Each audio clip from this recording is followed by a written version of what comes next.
भाषा जब इवॉल्व हुई है तो इंसान बाकी जानवरों से अलग हो गए।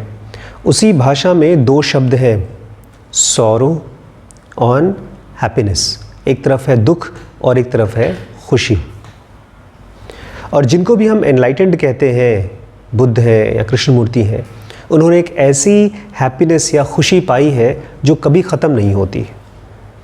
तो आपको भी अपने आप से पूछना पड़ेगा, क्या दुख किसी खुशी को लीड कर सकता है? क्या कोई जहर स्वास्थ्य ला सकता है? अब जिस चीज़ को हम सेक्स बोलते हैं वो क्या है? एक बहुत स्ट्रॉन्ग आंधी की तरह आती है हमारे शरीर में। जब भी आती है, एक छोटा सा सीन देख लिया, एक छोटी सी बात सोच ली, एक किसी ऐसे इंसान को देख लिया जिससे आपका कोई ताल्लुक़ है चाहे कोई ताल्लुक़ नहीं है, एंड सडनली गश करके थॉट्स आते हैं, बॉडी रिएक्ट करना शुरू कर देता है। क्या आंधी को आप लड़ सकते हैं? बुद्ध ने और कृष्णमूर्ति जैसे लोगों ने ये खोजा है कि अंदर की आंधी को सप्रेस नहीं किया जा सकता। ये आपकी अपनी खुद की फोर्स है, ताकत है। इसको दबाया नहीं जा सकता, इसको बदला भी नहीं जा सकता। इसलिए केवल एक ही चीज़ कर सकते हैं अगर आप इसके बियॉन्ड जाना चाहते हैं। You have to understand it. अभी एक वीडियो मैंने बनाया जिसमें एक आदमी है जो फिक्शन कैरेक्टर है, जो मैट्रिक्स में रहता है, इल्यूजन इस दुनिया में रहता है और हर चीज़ को कंट्रोल कर लेता है अपनी जादुई शक्ति से। वो जादुई शक्ति फिल्मों में भले हो ना हो, हमारे माइंड के अंदर में है। जो गश करके सेक्सुअल थॉट आता है या सेक्सुअल फीलिंग आती है, उसको रोका जा सकता है बशर्ते हम शांत हों अंदर से। जितना शांत होते हैं उतना ही हम समझते हैं, लेकिन पहले समझना तो चाहें। अगर हमने पहले से ही कह दिया कि सेक्स खराब चीज़ है, मुझे उसको ओवरकम करना है, मुझे ख़त्म करना है, तो समझ कैसे पाएंगे? मान लीजिए आपको किसी गुरुजी ने कहा है नहीं नहीं, जब सेक्स का थॉट आए तो मंत्र जप करो या कोई और प्रैक्टिस करो।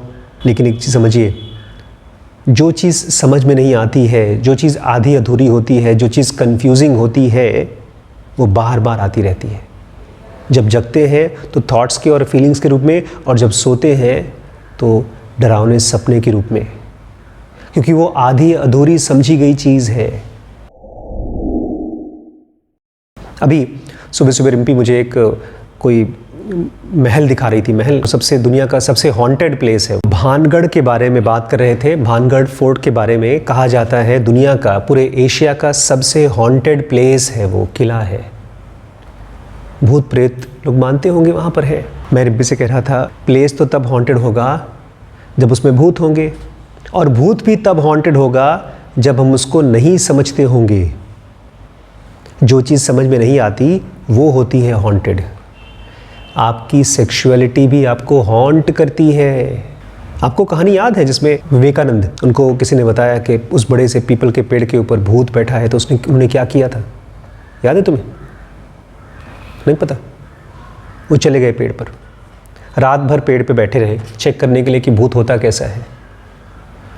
हम लोग अपनी खुद की जानबूझ के नहीं, लेकिन आसपास में अनकॉन्शियसली, अनजाने ही एक्सप्लेनेशंस मानना शुरू कर देते हैं कि भूत खतरनाक होता होगा या सेक्स खतरनाक होती होगी, और ये भी मानना शुरू कर देते हैं कि वो सारी की सारी बात जो मैंने अनकॉन्शियसली मानी है वो सच है, और फिर हम पूरी तरह से दरवाज़ा बंद कर देते हैं सच्चाई को जानने के लिए।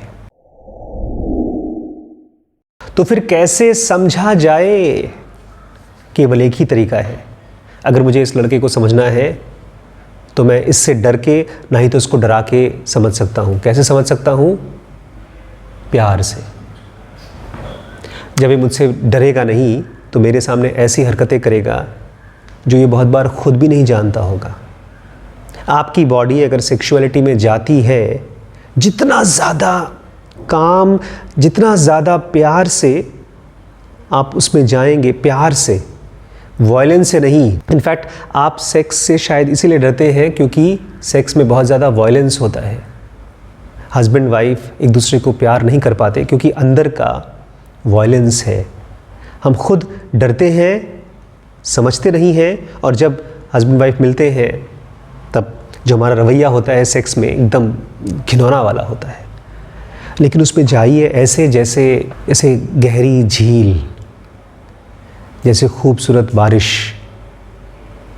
अगर सच में किसी चीज़ को समझना है तो उसको केवल प्यार से ही समझ सकते हैं, किसी भी चीज़ को। जब मैंने किताबों को पढ़ना शुरू किया तो मुझे प्यार होना हो गया शुरू, और जब प्यार हुआ तो मैंने उनको चिपकाना शुरू कर दिया टेप से, उनको ऐसा कवर करना शुरू कर दिया कि उनकी उम्र बढ़ती जाए। ऐसे ही मैं बच्चों को भी टेप से चिपकाता हूँ, प्यार के टेप से, ताकि उनकी मेंटल उम्र बढ़ती जाए।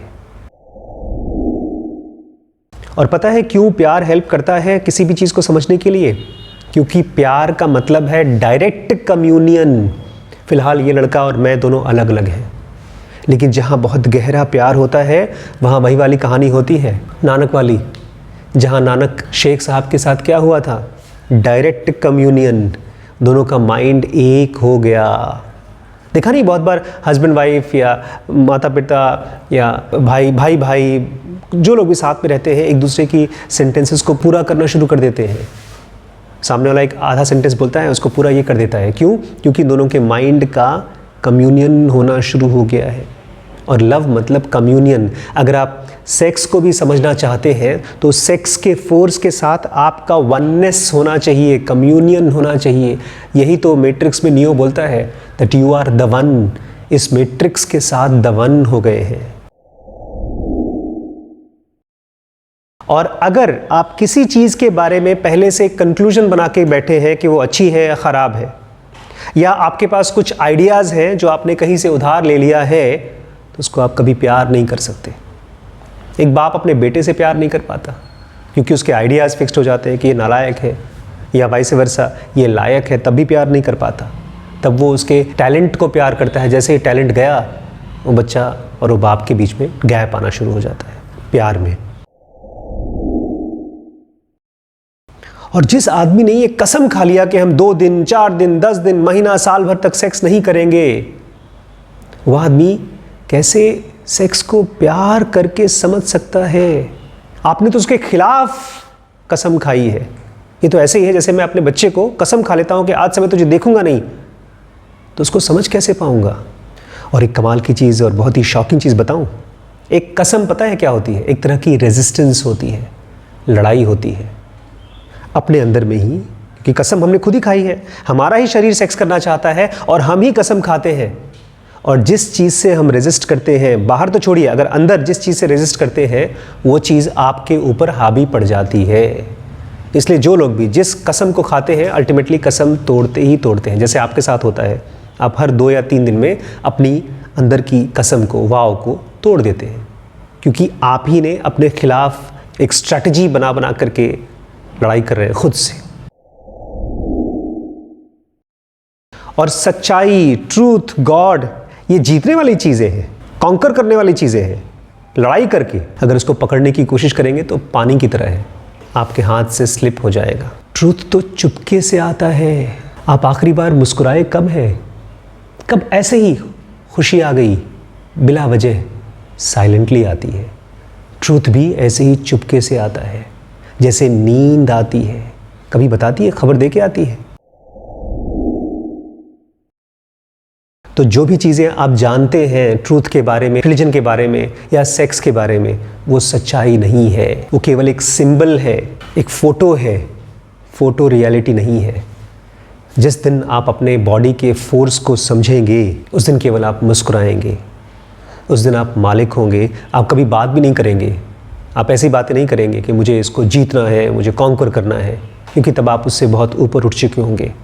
वो आपके हाथ पैर जैसा होगा, आपके शरीर जैसा होगा, पावरफुल फोर्स, लेकिन आपका, आप उसके मालिक होंगे, लेकिन आप कभी उसको हराने की कोशिश नहीं करेंगे। और जिस दिन आप उसको नहीं हराएंगे, उस दिन वो भी आपको नहीं हराने की कोशिश करेगा। लड़िए मत, अपनी सेक्सुअलिटी, अपनी बॉडी और अपनी माइंड से लड़िए मत। प्यार से समझिए, प्यार दीजिए उसको, नर्चर करिए। थैंक यू दोस्तों, नमस्कार। ये पूरा का पूरा सीरीज़ आपको मिलेगा कहाँ पर? SPMT में। Thank you.